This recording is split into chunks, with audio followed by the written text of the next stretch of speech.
Unit வரை பயன்படுத்தும் வீட்டு மின் நுகர்வோர்களுக்கு 2 மாதங்களுக்கு 200 யூனிட்கள் கட்டணமில்லா மின்சாரம் வழங்கும் ஆணையிட்டுள்ளார்.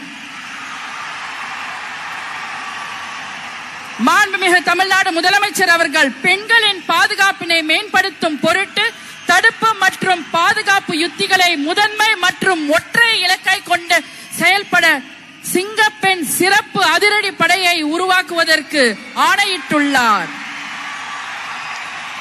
தமிழ்நாட்டில் போதைப் பொருட்கள் தொடர்பான குற்றங்களை கண்டுபிடித்து கடுமையான நடவடிக்கைகளை எடுக்கும் பொருட்டு அனைத்து மாநகரம் மற்றும் மாவட்டங்களில் போதைப் பொருட்கள் தடுப்பு படை அலகுகளை உருவாக்குவதை குறித்து ஆணையிட்டுள்ளார் மாண்புமிகு தமிழ்நாடு முதலமைச்சர் அவர்கள்.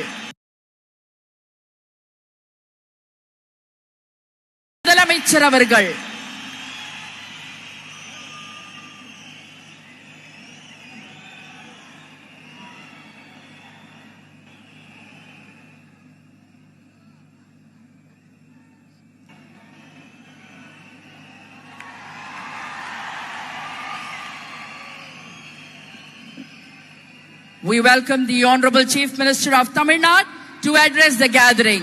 மாண்புமிகு தமிழ்நாடு முதலமைச்சர் அவர்கள் உங்கள் முன்னால் உரையாற்றுவார்.